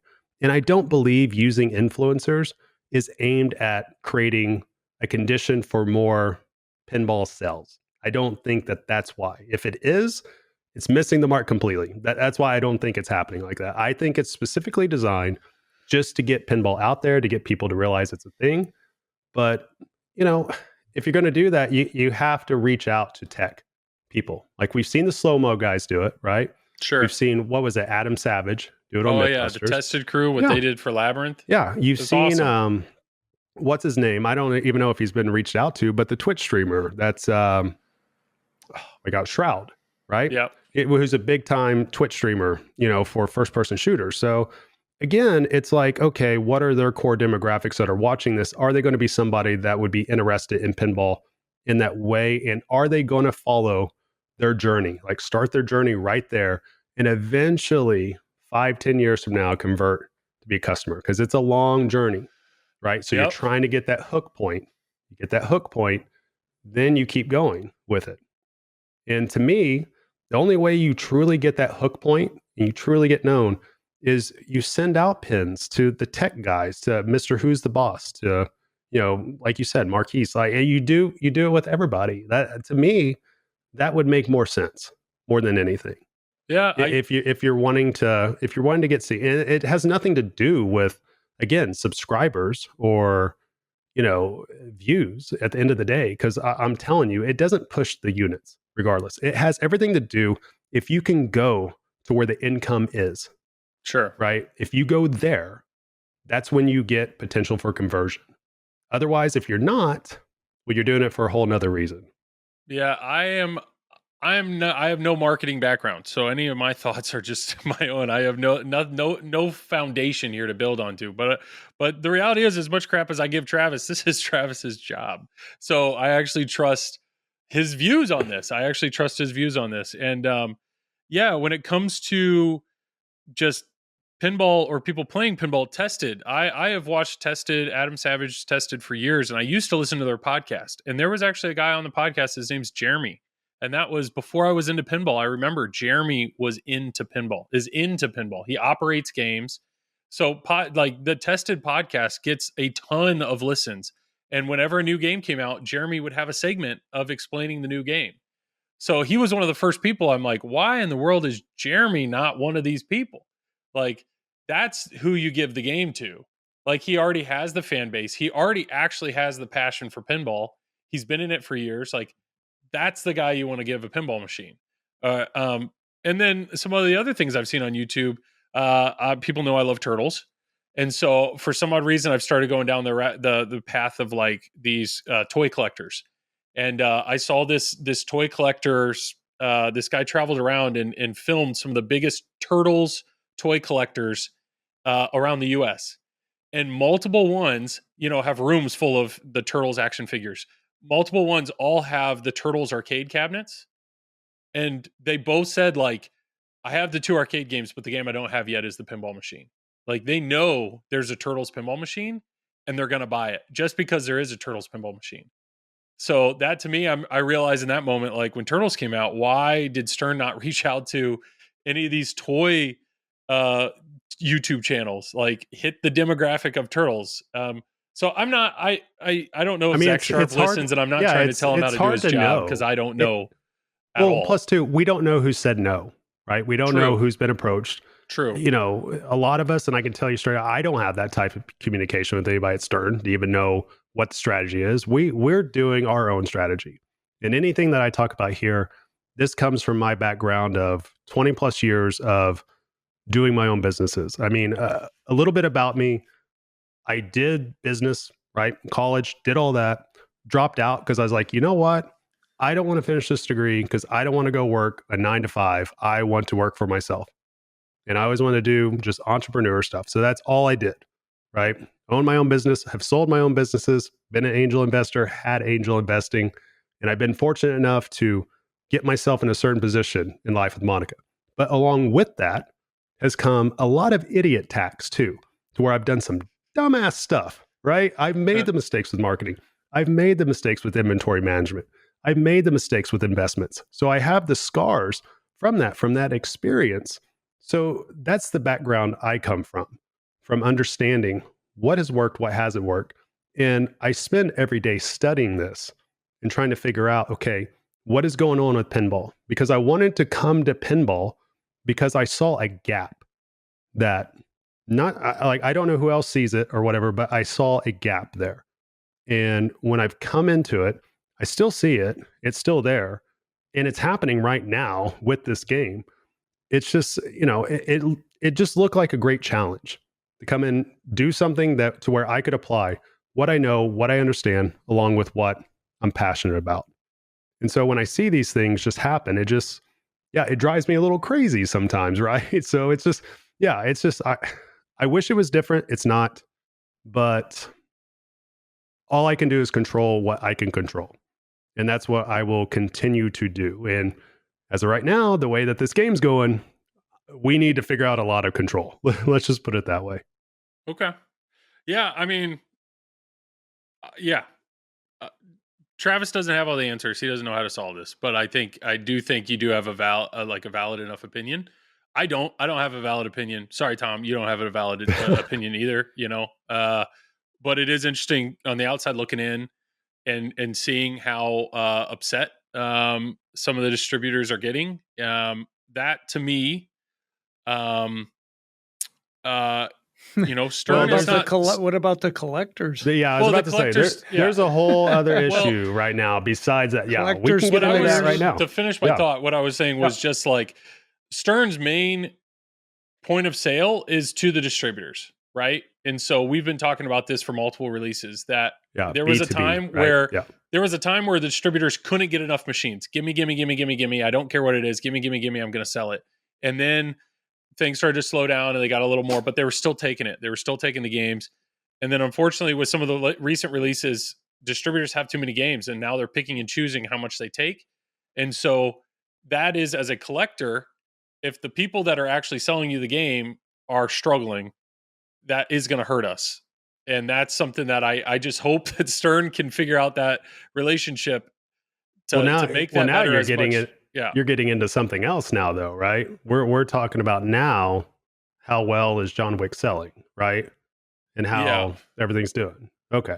Yeah, because this is totally different than influencers and marketing and all that. Like True. It's totally different. I just know we can go into it though.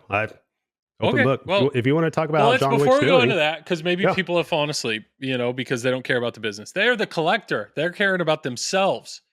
So who better to talk to than Tom Graf as an LE buyer? I know we give you a hard time that you're the LE buyer, but you keep saying maybe I'm not the Joel. LE. You give me shit. Yeah, you know why I do? Because look at your freaking camera, Tom. Look at all that powder coating behind you, Tom. Those are LEs. Just ignore it. Yeah. So I don't know. I'm like, how do you feel? Like, how are you feeling as a I don't know. Is this? I don't know. Yeah. I mean, games are expensive, and especially at the LE price. And if you're gonna put it out an LE game at the prices they're going for, you better deliver. That's all I have to say about it. I mean, sorry. No, that's okay. Sorry, Tom. I was. Were you getting a message or something? No, what I was. Hopefully, he's buying a John Wick from us. When you were talking, when you were saying LE better deliver, my brother, when we were talking about GTF, he's like, "How much does this cost?" And I was like, "Because it's limited edition." And I was like, "Well, how much do you think it costs?" And I was like, "Jared, that game costs more than a Godzilla Premium." And he almost lost it. He's like, "How?" He just couldn't. He couldn't understand that. But anyways, yes, you're right. We always have to deliver. Yeah. I mean, we're all trying to buy an experience here, and as a manufacturer of pinball machines, you better well damn deliver on it for the costs we're paying for them. I'm starting to get tired of code not being done on games. I mean, I know they eventually get done, but it shouldn't take a year and a half to finish a game. I'm sorry. You're meaning like code at launch. You wish it was a little bit further along, or just at a certain spot. Yeah. So okay, so like Foo just got 1.0, right? A month ago? Yeah. Month and a half? Foo's a great game. I love Foo. It was a year. But luckily when it came out, the code was good and it only got better. But there's other games like James Bond where you bought James Bond and sold James Bond because you didn't like it. And then fast forward however many months and the code finally got to a point where you liked it. And then you ended up buying it back. Yep. Yeah. But all right. Well, Travis, they're just flying off the shelf, right? How You're hilarious, Joel. No, I'll just be flat out honest, because I think being authentic at this point, that like there's no need to lie. It was legitimately like our worst sales date like ever in the history of the company for any launch. Like we didn't sell one John Wick day one. Nothing. Like there's nothing else to say. Like it did not go, and that's for a variety of reasons. And this is stuff that we have been talking about. Like even on this podcast, we've talked about this day coming. So for you don't well over a year for now. Like we knew it was coming. But just to clarify, some other distributors do LE lists. So if they know they're getting X number of LEs, they might already have a list filled. So day one, it's like they already have games sold before the game was even released. I know you guys don't do lists. I mean, so you guys really are. I cannot speak for anybody else. That is their business. What I can say is we typically sell between 12 to 15 on day one of all the pins combined. That's typically right around where we're at. And I feel pretty good about that because that's on top of everything else that we sell. Like that's a good deal to, just get on the website, get people coming in, call some people. Like we have, our group of buyers that we contact, that we talk to.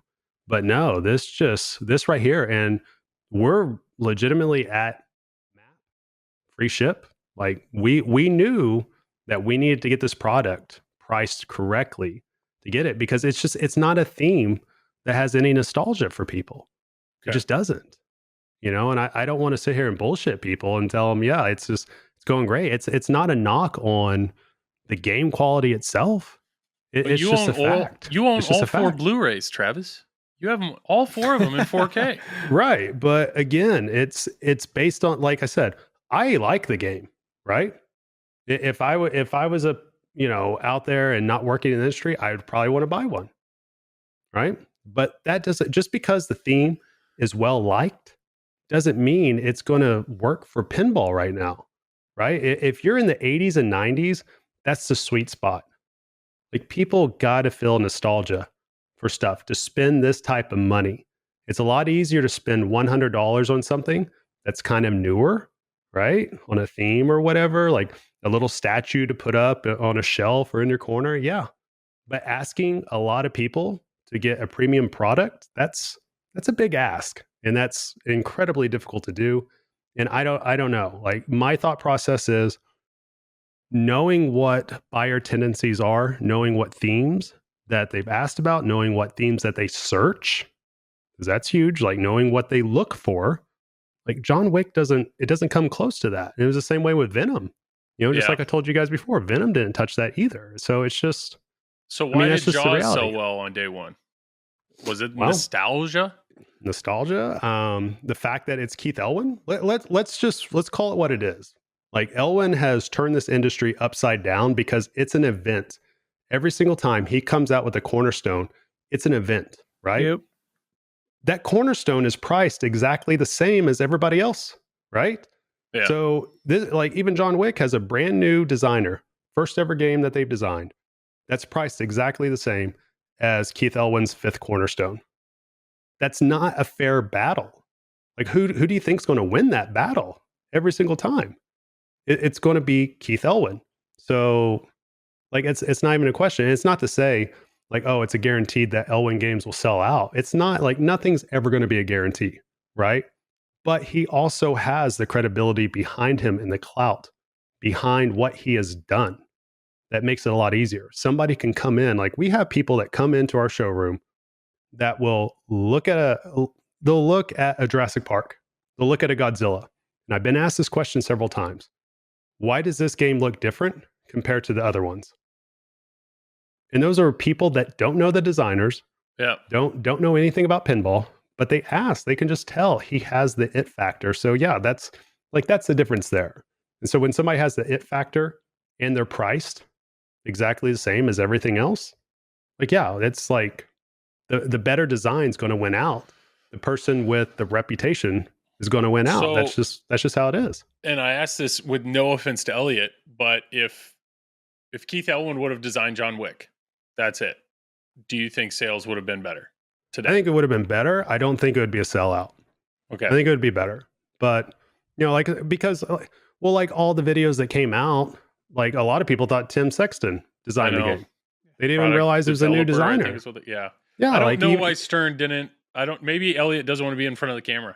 Well, even like the content or influencer marketing, it didn't really talk about how this is a new designer at all, And so it's like stuff like this. It's when you're selling these themes and you're selling a product, you got to create some type of connection, right? People feel a connection to Keith Elwin. People feel a connection to Jack Danger. People feel a connection to John Tom Board. Graf. Yeah. Yeah. Well, yeah. So that's the difference, though. They have a connection to it, right? They have a full catalog to draw back on nostalgia. With Jack, it was people that were fans of his stream. And since he's been associated with the Stern brand for years now, and he was the face, right? I mean, Elliot's been with, the Stern brand for years now, and he's been mechanical engineer and all that, but he's never been at the forefront. So it's an unknown commodity right now. And that's what's happening. I wish that they would have put him out there a little bit more, regardless of whether or not he wanted to do that, because that connection is sorely needed. I mean, look at, not saying that like Elton John just blew off the doors on sales. Like, I have no idea since we don't do Jersey Jack pins, but people knew a Steve Ritchie was coming, right? Yeah. Steve Ritchie Jersey Jack pin. And that was like a mini event for them, or when Scott Denisi is going to release a game, right? Well, or stuff like that. Like, people just make those associations. I think that it's important to have people make those associations. Well, the only reason I'm asking this, and I'm not trying to, it's just, I know your particular business is a lot outside the pinball enthusiast. So a lot of your we specialize in finding people brand new to pinball. That's where I come from. Brand new to pinball, they don't know Steve Ritchie. They don't know Keith Elwin. But yet we educate them. Oh. That's what you do. Okay. You educate. Sorry, Tom, you had a question. Go ahead, Tom. No, I'm good. He's like, I'm good. But that's what you do, because we all start from somewhere, right? So when a new customer comes in, they're curious, right? You lead that curiosity. You let them answer their own questions, because then they start figuring out what it is they like. What theme do they like? And I say this all the time. A brand new customer, somebody brand new to pinball, every theme is brand new to them. Yeah. Even if it's come out 7 years ago. Why do you think Star Wars still sells as well as it does? Yeah. It came out in 2017? It's been nearly 7 years at this point. So that's a difference. And that's what I see a lot of the time. We see brand new people come in, and it's just you educate them on what they are telling you that they like. So if they want a super fast playing game, then it's easy to say, okay, this Flow Monster here will do just that. Oh, you grew up being a Star Wars fan? Oh, look here, Star Wars and Mandalorian. Two pins right here. Like, stuff like that. That's what you do. You help them with their journey, and you help them learn about pinball, and that's exciting to do. Yeah. No. I don't know. I know I enjoy this podcast. I enjoy talking with the two of you guys. And I know all three of us have very different backgrounds. We have very different professional careers. We all love pinball. We all approach it in different ways. And I also know the three of us viewed this release this week in very different ways. Where Tom's like, okay, I might buy a Pro. I'll give it a shot. I know I'm like, all right, I'm looking forward to playing it in 2-3 weeks. And Travis, unfortunately, this was a rough week. This was a rough week for him. I mean, because he has his business hat on and he's his big boy pants and he's the game looks great to me. Like I think the game looks cool and all that. I want it to do well. So I'm trying to figure out how do we get this game to do well. Now, obviously, conditions are tough, just like Tom's talked about. Like there's so many variables at play here. When you look at pricing, you look at the amount available, you look at what is consumer behavior right now. And I think a lot of the reason why things are happening, a lot of people bear responsibility in this. I don't think the responsibility is just on Stern. I know I've heard a lot of blowback. I've read a lot of blowback, like, well, Stern's doing this pricing. They're, this and this and this. But us as dealers and distributors, we are the ones that are selling these to the consumer. We're the ones that are buying from Stern to sell to customers. Like it's a B2B exchange, obviously. So we bear some responsibility for it as well, for why things are the way they are. Like what is our pricing models? And the problem is, and Tom, you can chime in here if you think that this is right or wrong. I feel like that there's two distinct opposing forces happening right now in pinball, right? You got rising prices, yet you have a pinball enthusiast consumer base that wants to feel like they're getting the best bang for their buck, the best value, yet they have been trained to try to get that value at like the least pain point possible, meaning the lowest possible price, yet they want to retain that value or even more value as a used product. Bingo. It's two opposing forces. Yep. So what do you do about that? And that's what like a lot of people aren't thinking of, that the behavior that you reward is the one that you're going to encourage. So if we've trained a full consumer base to look for these pins at either MAP pricing, no tax, free shipping, they're going to start judging these pins just based off price alone. And when you turn your product into a commodity priced base driven product, that's dangerous. That is very dangerous. And that is precisely 1000% what has happened here. And we talked about this exact subject nearly a year ago, that this was a possibility. We saw it brewing. I know the three of us had talked about this privately. And so when you mix that in, it's just like pouring gasoline on a fire. And so it's like, yeah, of course, somebody that was used to buying an LE at $9,000, no tax, free shipping, no friction whatsoever because they got on a list, they would get it. Zero friction. They're going to start feeling that pain once that price goes up, like immediately. So what do you do there? That's the tough part. That's what's happening. Just to be flat out honest, that is 100% what's happening right now. Yep. I agree. So the question is, how do we fix that? And Tom's got the answer. So, right. I don't know. I don't know the answer. I mean, I think we kind of essentially gushed about Elton John the other day. And the one thing we kept coming back to with Elton John is its price. And nobody's, people aren't rolling the dice on it because they're afraid, just based off a history of JJP, if you ever go to sell that game, people assume that game is now $2,000 less. And it's just with these high prices, there's a lot less people that are going to roll the dice on a theme that they're not super passionate about, or potentially a layout they don't know, or a designer that, it's just, this is kind of an unknown right now. And with this game, and I know Venom was a similar way. There's only one hottie, Frisco Pinball, that loves Venom to the level that he does.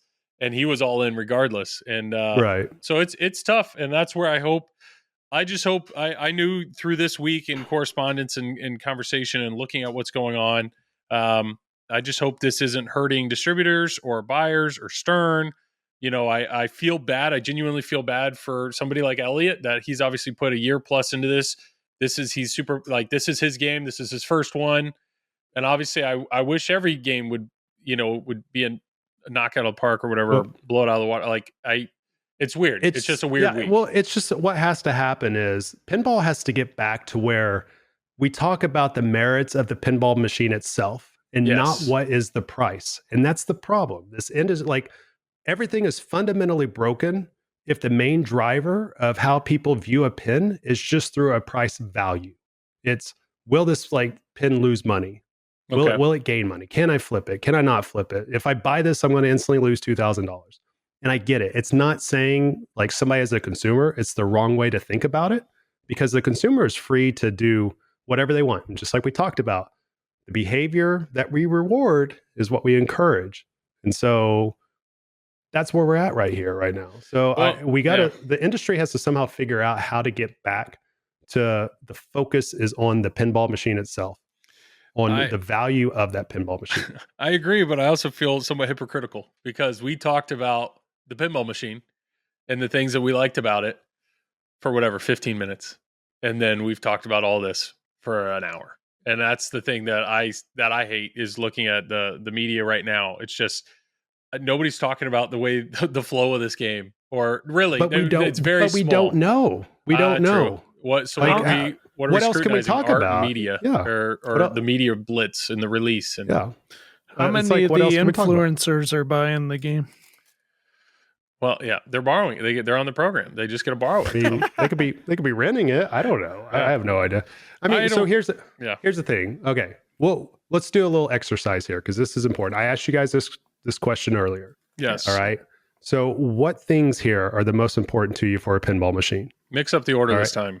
I'm going to mix up the order. He put it in the perfect order when he asked us. Yeah, I did. I did. Yeah. Okay. So, is it going to be code, theme integration, gameplay, art, LCD integration, or theme? Now, those things, what's the most important to you? If you're going to buy a new unboxed game day one. Theme. Day one. So you're making an emotional buy. Theme. That's what a day one buy is. You're all in. Theme. He was all in on Rush. He was all in on Foo. Theme. You'd be all in on Red Hot Chili Peppers. Theme. Theme is absolutely theme. Okay. The only new unbox I ever day one that I put my order in was Turtles. Right. Okay. So what would be the second one for you guys? Art. What do you think? Probably gameplay. For me, art. Okay. If I can't look at the game or it's inappropriate or it's whatever, art is typically that could kill a game for me. Right. So what would be the third thing? Code. Layout would be the game. I'm picking the three things you can't change. Right. Exactly. Okay. Yeah. So we'll just make this easier. Gameplay, layout, aren't they kind of the same? Sure. I'm just. Well, I mean that's the same day one thing. release. Yeah. You're not gonna buy Foo Fighters and it magically changes into another band. You're not gonna you can't change the art. Right. The playfield's printed, and you can't change the layout. If there's a clunky shot, it's a clunky shot. Yeah. Right. Gameplay and layout's basically the same thing. Yeah. Yep. Yeah. So what would be last out of all of that? LCD. Bring the DMD back. Okay. Tom, what would be last for you? Yeah, I'd probably say LCD. I mean, Okay. I'd take the artwork over the LCD. So the reason why I still think the LCD's important. I know, Team LCD. Right. Tom. I know. It is. Yes. Here's why I point this out though, because even George Gomez said this on Facebook, and this image has been shared everywhere, and this gives us an idea of how Stern was thinking about this. That he even said, and this is like a direct quote, I'm reading it right here. Yeah. We didn't worry too much about it, talking about the guns on the playfield, because there are plenty of guns in the film clips, and we have clips from all 4 films. The film was shot in 4K, which makes it look amazing on the display. The issue is that a lot of people value the art, right? You remove something from the art and you're putting it on something that most people will put dead last when it's up against these other parts of the pin. Good point. The majority of people will. So in the way that they're pushing John Wick right now, it's about having 40 minutes worth of video clips on there. And so to me, it's like, when I think about this logically, I know Tim Sexton understands pinball. I know he understands rules. I know he understands coding. I really want him to be able to take all of his energy and focus on that, not focus on trying to figure out 40 minutes worth of game clips. that the vast majority of buyers aren't going to watch while they're playing. Like the vast majority of people put dead last in something that they even desire. It's one of those weird things that pinball has just gotten so deep into that. I think that they're forgetting a lot of just the physical aspects of it, right? That's what made Pulp very popular immediately, is the physical aspects of it. So I don't know. It's just an exercise right there just to ask you guys, because I've been asking a lot of people that. And I'm curious what the listeners that are here, what do they think, right? Out of that list, how would they rank that? Because so far, the vast majority of people put LCD integration last. It's not to say it's not important, because there are aspects of it useful. I'm just saying weight it up against other things, other buying decisions. What makes somebody nobody's want to buy buying a this pin? pinball machine for the display. Well, that's what I've talked to. No. I've talked to a few of the Stern employees that actually that's what they do, is the LCD animations, and I'm not trying to downplay what they do, because a game can be bad. They're great for what they are. A game can absolutely like turn in the wrong direction if it has bad animations, or like no offense, but like Avengers is kind of lifeless when it comes to the display. Like that's absolutely an area that they could improve. But it shoots so good. Yes, that's the thing. That's not the make or break it for me. And that's why a game like Pulp Fiction can be so freaking good. And it didn't rely on the LCD at all. So just to clarify one little point, which is what George tried to clarify. And the whole thing about the guns, this is not unique to John Wick. Apparently there was similar stipulation. That's what I'm a little curious, because he said it was Lionsgate. It was the brand owner that said no guns on the playfield. But then he went on to say he had the same issue with James Bond. The only reason there are guns on the playfield is because they took poster art. That's why it was literally copy paste. They did some cleanup, they did some redrawing, but they basically took pre-approved poster printed art. And so all the graphics that include a gun on the playfield or on the cabinet are from posters. There's nothing new that was created that has a gun, while everything in John Wick was created new. And he said that they actually had the same limitation with Deadpool. And so what did they do in Deadpool? I actually went back and looked at the pictures. Every gun that Deadpool holds in the game, in the art, is like a fantasy blaster. It doesn't look anything like a real gun. So they were able to get around it by making it look alien or space age or something. Obviously, if John Wick was holding an alien blaster, people would be pissed. So I understand why they avoided it completely. They obviously took the artistic direction of, do we want to do copy paste poster art again? Or do we want to actually let Randy Martinez do what he does, create all the art from scratch? I think he produced a beautiful, absolutely amazing, beautiful art package. Just happens there aren't any guns. And I don't know what that means. I don't know if that's like, that is what it is, or if they could have paid a certain amount and licensed a Glock. I don't know. I don't know how that works. It's hard to say. All I know to say is from the people we've talked to that are John Wick fans that are interested in buying the pin, that did play part of their decision to not go ahead and buy the pin right now, currently. So that means what that means is that they may still buy in the future, but that means now everything else that we just talked about, that we listed as things that would want us to convince, to buy day one, that didn't convince them. So now we move to the next day. We move to tomorrow. What's going to convince them to come on board? So something else has to pick up. That's why it could be gameplay. It could be sound. It could be code. It could be a lot of those things. It could be LCD integration. I mean, that's just what's going to have to come now. But yeah, it's unfortunate. I'll put it that way, that Stern's hands were, from what we understand, tied from that. Because as soon as we saw that, we didn't think it was a Stern decision at all at the beginning, because it would make no sense to do something like that knowingly, because their other games all have that. Like Mandalorian has that, Deadpool has that. Yeah, but those are fantasy blasters. That's what I'm thinking. I realize now, a lot of these are it makes me wonder. Does T3 have guns on it? Yeah, but that's old. That's what I'm thinking of. Shit if it's old. But I'm saying when it comes to a modern Stern game, honestly, this is. Side note, I'm interviewing George Gomez tomorrow. So this is something that I'm specifically going to ask him. So I assume that's going to come out after this, and I'm very curious to hear his answer on this. I also realized we're almost 2 hours in, and if you look very closely on Travis's camera, there is a blinking battery power light, which means go out, isn't it? Any moment now. Travis any is moment. going.